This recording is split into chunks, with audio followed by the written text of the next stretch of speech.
নন্দিনী অনুমান করে ১৩ দিনের মধ্যে কর্ণ, কবির আর আরাধ্যা টটিনির পরিবারকে ধ্বংস করতে উঠে পড়ে লাগবে। তবে শীতল বলে কেউ একজন আজ তাদের আশেপাশে ছিল, সেটা নন্দিনী জেনে যায়। অন্যদিকে পরশুরাম বুঝতে পারে যে ওর ওপর হামলা হওয়ার পেছনে শীতলের হাত ছিল, আর সে ভাবতে থাকে যে কিভাবে শীতল আর বাব্বরকে খুঁজে বের করবে, নইলে তাদের চোরাচালানের কারবার বাড়তেই থাকবে। এরপরে জিৎ পরশুরামকে কল করে আর জিজ্ঞাসা করে, তোমার ওপর গুলি চললো কেন? তুমি কি এমন ইম্পর্টেন্ট পার্সন? তখন পরশুরাম বলে যে আপনার তো এসব জানার দরকার নেই। জিৎ বলে যে আমি কোন কোন স্ক্যামে জড়িয়ে আছি এসবও তুমি জানো। পরশুরাম যাই হোক কথাটা ঘুরিয়ে দেয়। তবে জিৎ পরশুরামের ওপর সন্দেহ করে, আর তাই সে ভানুকে বলে যে পরশুরামের ওপরে ২৪ ঘন্টা নজর রাখতে।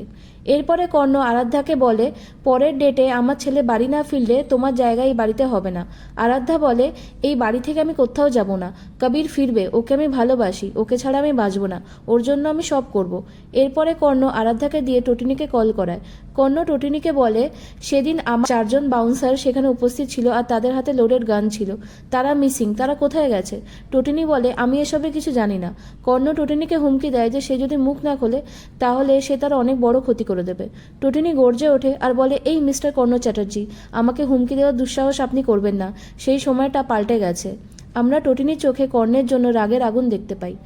কর্ণের বাউন্সারগুলোকে ডিপার্টমেন্টে ধরে এনে পরশুরাম 3rd ডিগ্রি চালাচ্ছিল, যাতে তাদের মুখ থেকে বব্বর, শীতল, জিৎ, কর্ণ এদের মধ্যে কিসের কানেকশন এই ব্যাপারে ডিটেলস জানতে পারে। টটিনি পরশুরামকে কল করে কর্ণের হুমকির কথা জানায়। এরপরে কর্ণ সন্দেহ করে যে সেদিন আরাধ্যা টটিনি ছাড়াও শিবপ্রসাদ ছিল, তাই তাকে কল করে আর বাউন্সারদের কথা জিজ্ঞাসা করে। তখন শিবপ্রসাদ বলে, ওরা বাউন্সার না গুন্ডা, ওদের হাতে নিশ্চয়ই উইদাউট লাইসেন্স গান ছিল।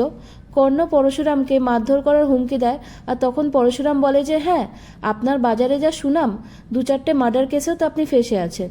তখন কর্ণ অবাক হয়ে যায় যে সাদামাটা লোকটা কীভাবে এত কথা জানে।